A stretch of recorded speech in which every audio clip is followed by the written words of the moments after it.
So I want to talk to you guys about something very important. My shoes. And that's because I believe perspective is one of the most powerful forms of currency on the planet. It's what governs our every behavior and belief we hold of ourselves, our world, and each other. So let's run this mile back. I did not grow up in a happy home. I grew up in a war zone, actually.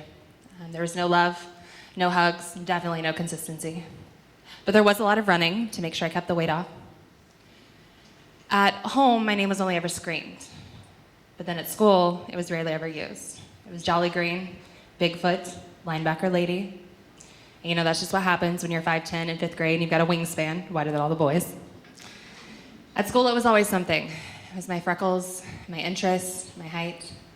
But then at home, it was just the fact that I was breathing.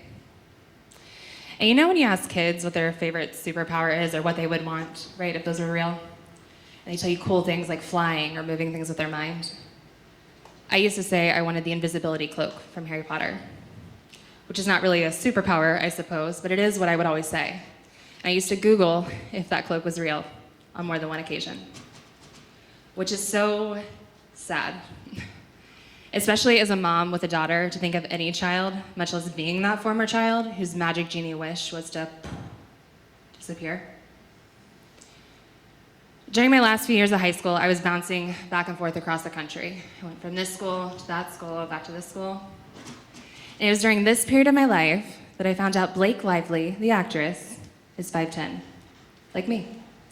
And then I saw a photo of her wearing 5-inch heels on a red carpet. And at 17, I remember how powerful that was to see somebody doing something I thought I would never be allowed to do. And what that did was adapt my understanding of what might be possible for me. So much so that I had this brilliant idea. I could force myself over criticism and rejection by forcing myself to wear heels for 30 days. I even hung a little spreadsheet using stickers on the wall.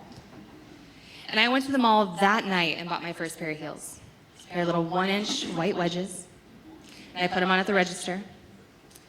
But you see, I didn't realize the store where I bought them was carpeted until I got to the open part of the mall and heard the below my feet. Yeah. But then by the time I got to the parking lot, I realized the acoustics changed again when my heels met the concrete. I could still hear the clicking, but it was muffled. And what I wrote down in my journal at 17 that night was that heels are kind of like life. Some people are like carpet. They'll do anything in their power to try to silence you, stuff you down, and drown you out.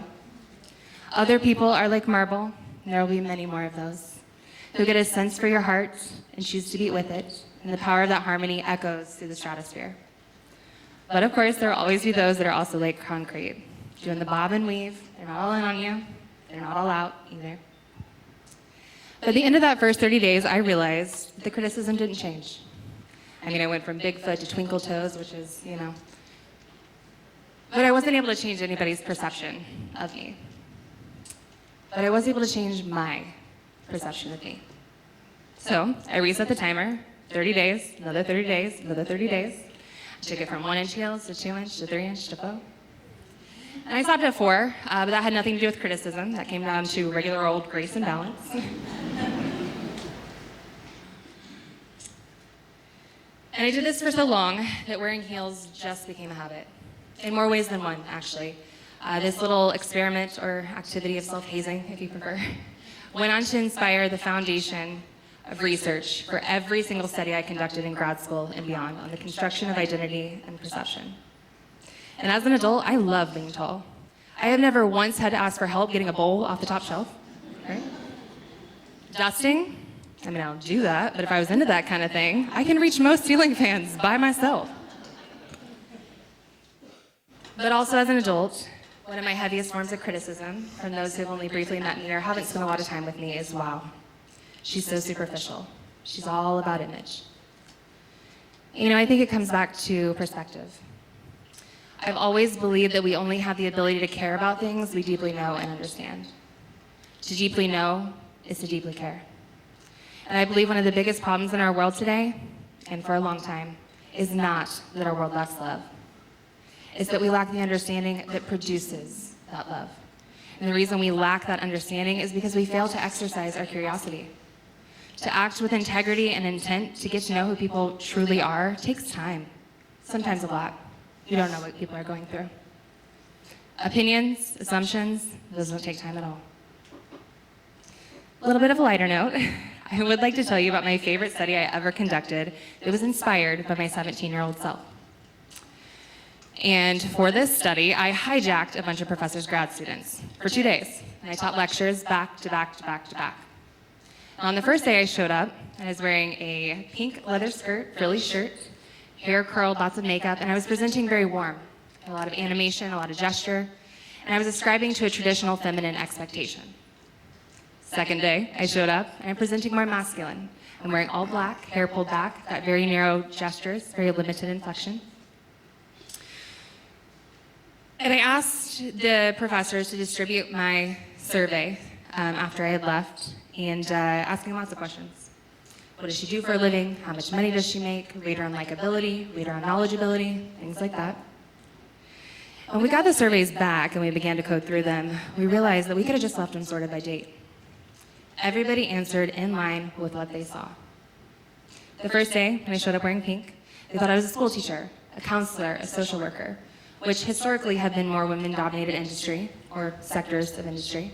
And they liked me, but they didn't think I was smart. Second day, when I was wearing all black, they thought I was a business leader, a manager, an entrepreneur. I rated very low on likability. I mean, they were not going to be calling me anytime soon to hang out. But they would call me for advice, and they would listen to me because they did rank me very high on knowledgeability. It's the same lecture, same slides, same me. Different day, different outfit. And I was able to form conclusions about my study immediately. I mean, it was obvious. But what has taken a long, and I mean long time, is to accept the results of not only my study, but the countless others conducted by those also participating in this nerdy research lifestyle, all pointing to the same thing. There's nothing we can do. There's nothing we can say. There's nothing we can wear. There's nothing we can become. The majority of people go by what they see. And the majority of the world is not interested in getting to know what they don't know when they already believe that they know it all. And I know that. I think I've always known that. It was accepting it. It was hard. Because it's not acceptable. But I know that my color-coordinated outfits will never do justice to the horsepower of my heart and my mind. Just like I know I will continue freaking everybody out with my left-field, abstract, out-of-the-box approach to literally everything. But you see, those are my favorite parts of me. Those are the things I love about me the most. And those tend to be the things that other people also love about me the most. After they realize that this high-speed, big vision roller coaster is in fact connected to a set of very sturdy tracks. You see, I don't believe that we have the ability to form a deep understanding of ourselves or the human condition without that automatically updating the depth at which we are able to understand and see others. I think the depth of one signals the depth of the other, may even determine it. So I know that there's more to me than what can be seen. But I also know there's more to carpet than I can see. Standing here, 6'2" in my heels. There's a past I know nothing about. There's pain I know nothing about. There's also potential, ability, possibility, and skills that I know nothing about.